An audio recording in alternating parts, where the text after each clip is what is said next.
Let's go!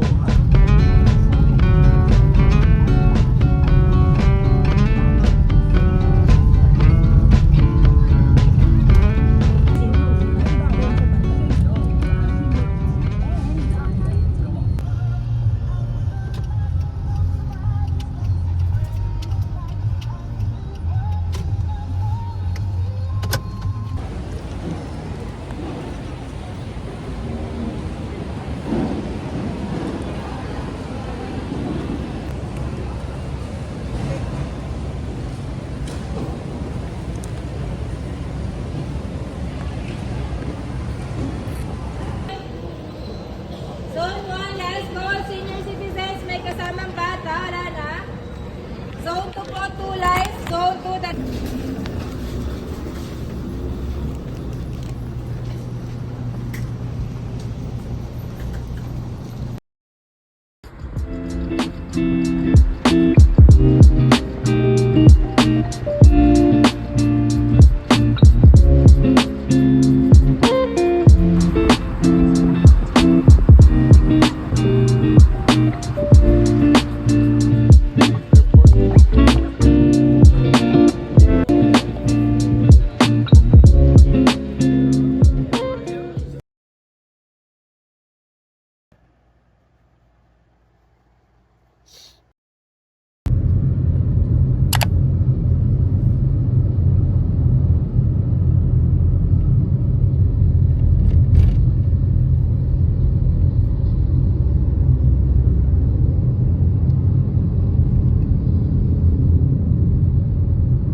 Yung mostly ko eh.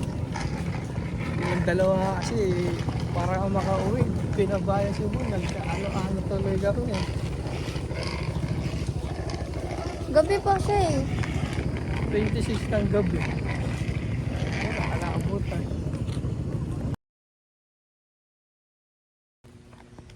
Hi everyone. So, it is April 26 and it's currently 9:35 in the morning. I realized na hindi ako nakapag-intro ng maayos sa inyo guys. So, I'm here. This is my first day actually here in Leyte. I arrived at 7 p.m. around 7 p.m. and then dumiretso kami sa event which is Miss Q&A here in Leyte. And I stayed at Cebu for 1 day kasi yung flight ko from Manila to Cebu is from 8 to 9 and then I stayed there overnight para maghintay ng next trip ng barko from Cebu to Leyte naman.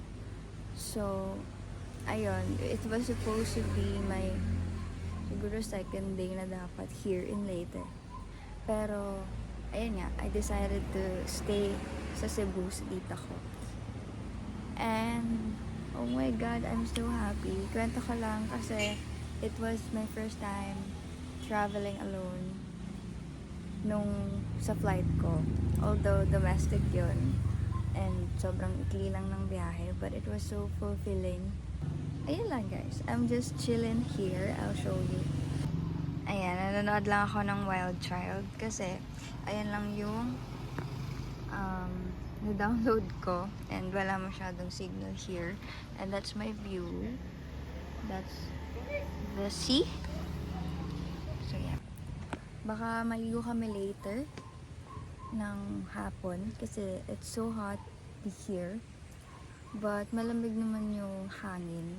Wala pa akong ayos kasi I just woke up nung 6 a.m. Kumain kami, nag-breakfast kami, and then we just chilled there sa bahay. Then I decided I want to go here alone. So yun, nanonood lang ako dito.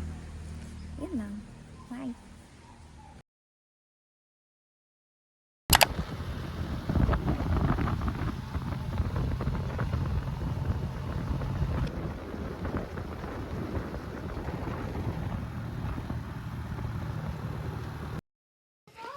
Hi guys, nandito kami sa trail or path papunta sa Busay. Yung falls. Doon kami maliligo today. Ayan, kasama namin si Team K.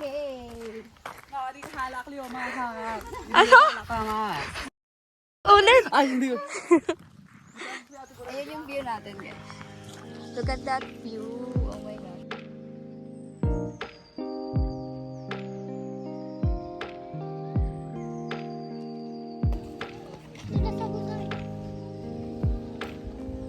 Kalabaw pala yun. Kala ko aso. Welcome to El Nido. El Nido.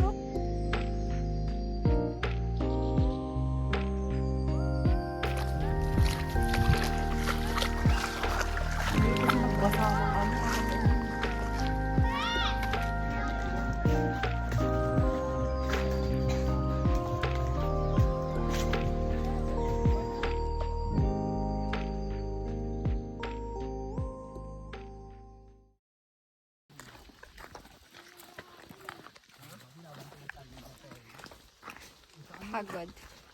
I'm tired. Pero malayo pa kami.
Hi everyone!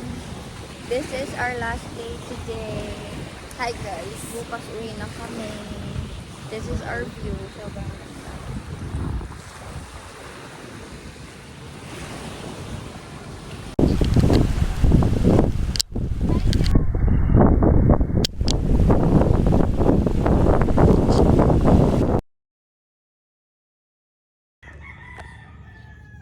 Hi!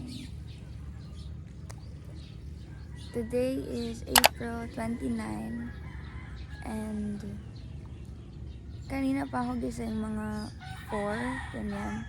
And it's currently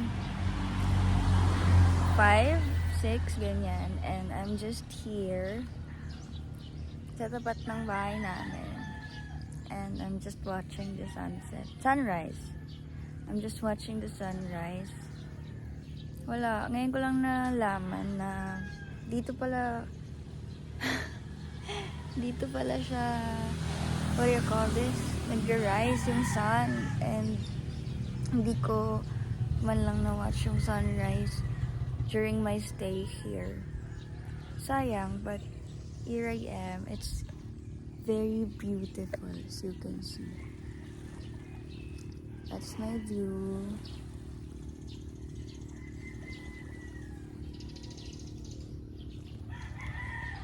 Nag-start ako dito hindi pa kita yung araw. This is my last day na talaga. Kasi mamayang 2 p.m. pupunta na kaming airport, but our flight will be at 6 p.m. pa. Baka pumunta rin kaming San Vicente later. Magpapaalam siguro ganyan, or I don't know. Dahil mag-ayos na rin ako ng gamit. Grabe. Ang dami kong na-experience ngayon sa trip na to. And very memorable siya. Talaga. Parang the whole trip, I was just so happy. Yung genuine happiness talaga.